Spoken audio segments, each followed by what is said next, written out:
अस्सलाम वालेकुम जनाब, कैसे हैं आप लोग? उम्मीद है कि आप लोग अच्छे होंगे। सूटकेस खोला मैंने सारे कपड़े कबर्ड में रखने के लिए, तो मैंने बोला दो जोड़े आपके साथ शेयर करती हूँ जो पाकिस्तान से सिलवा के लेकर आई थी। ये पिस्ता कलर में है और एक मुझे नहीं पता इस शेड को क्या बोलेंगे, फॉन बोलेंगे, ब्राउन बोलेंगे, क्या बोलेंगे, मुझे कभी कलर्स की सही समझ आती ही नहीं है। बहरहाल बहुत अच्छी स्टिचिंग हुई हुई थी, मैंने निकाल के रख दिया। मैंने लगा कभी कहीं बाहर निकलना होगा तो पहन लूँगी। ये मुझे ना हर सूट के साथ दिल करता है सारी वाइट शलवारें हों, मुझे बहुत अच्छी लगती हैं वाइट कलर की शलवारें। बहरहाल ये है मसूर की दाल, यानी खड़ी मसूर की दाल, जो मेरे ख़्याल में पाकिस्तान में हर बंदे की फेवरेट होगी, मुझे यकीन है। खड़ी मसूर के दाल चावल हर घर में बहुत अच्छे बनते हैं। लेकिन मैंने एक बात नोट की है कि हर कोई जो है वो दाल में भगार बहुत कम ऑयल से करता है। तो या तो ये सेहत की वजह से करते हैं कि मतलब ज़्यादा घी या तेल ना खाएं, या तो फिर पता नहीं किस वजह से करते हैं। जितना भगार इसमें ज़्यादा होगा, मूंग मसूर की दाल हो गई या मसूर की दाल हो गई, खड़ी मसूर की, उतना जो है वो दाल में टेस्ट आता है। इसके साथ मैं आलू बैंगन का सालन बना रही थी। तकरीबन कुछ नहीं तो साल डेढ़ साल भर बाद मैंने आलू बैंगन का सालन बनाया था। बहुत अच्छा बना था। और इसकी वही गोश्त के मसाले हैं जो जो गोश्त में डलते हैं। मैं तकरीबन 1 केजी ही बैंगन थे और तकरीबन आधा केजी आलू थे, तो उसका मैंने बनाया था। मुझे अंदाज़ा नहीं था कि पतीली छोटी हो जाएगी, लेकिन फिर मैनेज हो गया, कोई नहीं। फिर जो गोश्त के मसाले होते हैं उनको हल्का सा मैंने भूना, फिर टमाटर डाल दिया और फिर इसी में मैंने हैंड ब्लेंडर से इसको पीस लिया ताकि इसका शोरबा बिल्कुल बारीक बने। अच्छा, हमारी अम्मी बनाती थी तब हैंड ब्लेंडर्स वगैरह इतने ज़्यादा अवेलेबल नहीं होते थे, लेकिन वो बहुत ज़बरदस्त बनाती थी। लेकिन हमें मसाले पीसने पड़ते हैं, अल्लाह जाने क्यों। अच्छा, मेरी बहन बनाती हैं छोटी वाली, वो भी बहुत अच्छा बनाती हैं आलू बैंगन। आलू बैंगन हो और चावल हो तो बस बहुत मतलब ज़रूरत नहीं है रोटी की। आलू बैंगन सिर्फ चावल के साथ ही अच्छे लगते हैं हमारी फैमिली में तो सबको। खैर, ये मसाला मैं भून रही थी, तकरीबन ये भून चुका था। फिर मैं थोड़ा थोड़ा पानी डाल के मैं भूनती रहती हूँ ताकि मसाला अच्छे से भून जाए। ये देखें, अब थोड़ा पानी डाला मैंने, इसको दोबारा भूनूंगी। जितना मसाला भुना हुआ हो उतना ही अच्छा होता है, चाहे वो गोश्त का सालन हो या किसी सब्ज़ी का सालन हो, कुछ भी हो। हमारे तो बड़े भाई बोलते थे तुम लोग तो इसके सारी जान ही निकाल लेते हो, इतना भूनते हो सालनों को। अच्छा, इतना भूने नहीं तो फिर टेस्ट नहीं आता, पानी अलग सालन अलग हो जाता है। और दूसरे चूल्हे पे मैंने चढ़ाया हुआ था अपना चावल। ये देखिए, अब बैंगन में बिल्कुल छोटे वाले लेकर आई थी, बहुत मज़े के होते हैं। अच्छा, ऐसा होता है कि ना मुर्गी की टांग में लोगों को टेस्ट लगता है कि मुर्गी की टांग जो है वो बड़ी टेस्टी होती है। मुझे लगता है कि बैंगन के जो ये डंडी होती है ना, ये दुनिया की सबसे ज़्यादा टेस्टी तरीन चीज़ लगती है मुझे और मेरी बेटी को। हमें ये मिल जाए तो बस, हमें मुर्गी की ज़रूरत नहीं। मुर्गी तो हम लोग क्या वैसे भी कोई नहीं खाता और किसी को खानी भी नहीं चाहिए, और ख़ास तौर पे लड़कियों को, बच्चियों को तो मुर्गी से दूर रहना चाहिए। बहरहाल सालन रेडी हो गया। दाल को भगार मेरे ख्याल में अभी आप ही करेगी।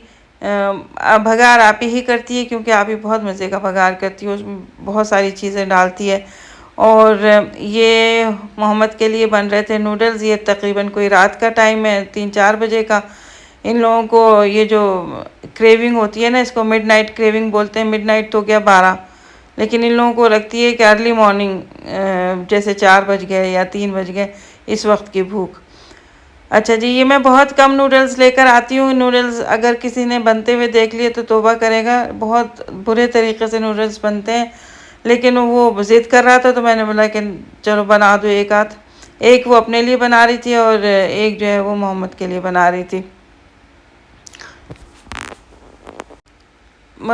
ये तो बहुत कम ही खानी चाहिए ये चीज़ें, ख़ास तौर पे ये नूडल्स जो होते हैं। मुझे हैरत है कि चाइना के लोग जो हैं वो सुबह दोपहर शाम ये नूडल्स पे गुजारा करते हैं, और वो किस तरह से इतनी लंबी लंबी उम्रें पाते हैं मुझे समझ में नहीं आता। क्योंकि ये इतनी ख़तरनाक चीज़ है कि अगर 2 दफ़ा बंदा ये खा ले तो उसको कॉन्स्टिपेशन हफ्ते तक रहेगा, 15 दिन तक रहेगा। इतनी ख़तरनाक चीज़ है ये। बस मैं इस हैरत से बाहर नहीं आती, ठीक है। और हमारी अम्मी कहती थी कि दही और लेमन, जो लोग दही और लेमन का ज़्यादा इस्तेमाल करते हैं, हैरत है डॉक्टरों को कि वो मर कैसे जाते हैं।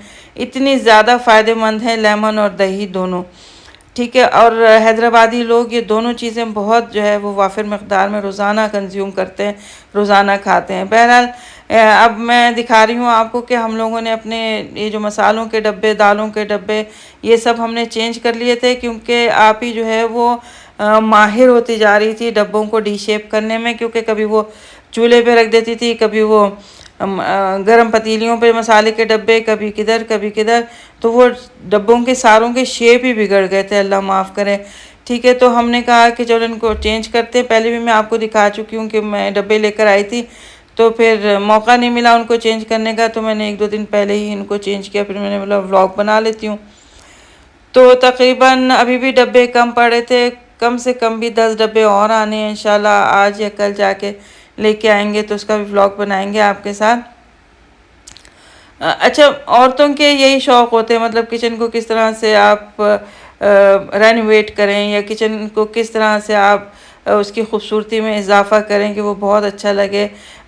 किसी का कैसा भी किचन हो, चाहे वो सिर्फ जो है वो सीमेंट के ही स्लैब क्यों ना लगे हों, हमारा दिल करता है कि बस उसको खूबसूरत। हमने भी बहुत बहुत टाइम ऐसा गुजारा है कि हमारे तो किचन में स्लैब भी नहीं होते थे, तो लकड़ी के जैसे टेबल्स होती है उनके ऊपर चूल्हा रख के जो है वो कुकिंग किया करते थे।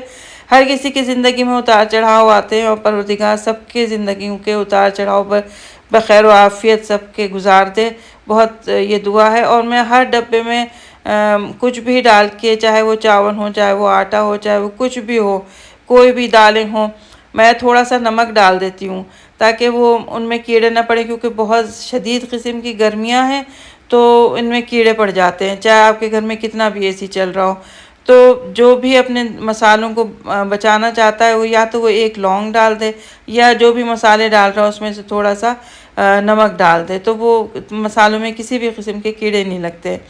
ठीक है, ये मैंने ख़ुद का आजमाया हुआ है। हमारे मियाँ ने जो है वो बोरियां लेकर आए थे, मैं अपने अर्ली व्लॉग्स में बता चुकी हूँ कि 40-40, 50-50, 100-100 केजी की जो 2-2, 3-3 बोरियां होती हैं, उनमें जो है वो हमने ये नमक डाला, आटे में, शक्कर में, बहुत सारे दूसरे चीज़ों में, तो 3-4 साल उनको कीड़ा नहीं लगा। मतलब इतने अरसे में ख़त्म हो गए, जब एंड तक उनमें कीड़ा नहीं लगा था, सिर्फ इस वजह से कि उनमें नमक डला हुआ था।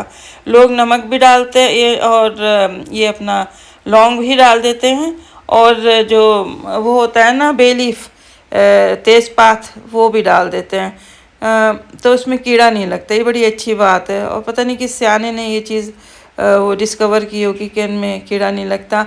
और नीचे के डब्बों में जो भी थोड़ा थोड़ा रह गया था, मैंने उन सबको डब्बों में डाला। और ख़ास तौर पे चावल के डब्बे मैंने अलग किए, आटे के अलग किए, मैदे के और बेसन के। ठीक है, इनको मुझे अलग अलग बड़े डब्बों में रखना पड़ता था नीचे, और जगह नहीं थी हमारे कैबिनेट में, तो मैंने बोला इनको इसी तरह से करके रखते हैं, और जब ये खाली होंगे तो इनको रिफ़िल कर देंगे। क्योंकि मैंने एक पेंट्री बनाई हुई है, एक डब्बा ये सामने आप देख रहे हैं, ये जो भी मैं जैसे एक दाल के डब्बे में मैंने दाल डाली, और आधी दाल मेरे पास थैली में बच गई, तो मैं इस पेंट्री के बॉक्स में डाल देती थी। अच्छा, ये नीचे जो है वो मैं रख रही हूँ ये दाल, सॉरी चावल, अपना बेसन, आटा, और इनके भी अभी 3 डब्बे कम पड़े हुए, तो इंशाल्लाह और जाकर लेकर आऊँगी। अच्छा जी, मुझे दें इजाज़त, अपना ढेर सारा ख्याल रखें, और हमारे चैनल को प्लीज़ लाइक कीजिए, सब्सक्राइब कीजिए, और कमेंट में अपनी राय का इज़हार ज़रूर कीजिए। मुझे बहुत इंतज़ार रहता है आप लोगों के कमेंट्स का। अल्लाह हाफ़िज़।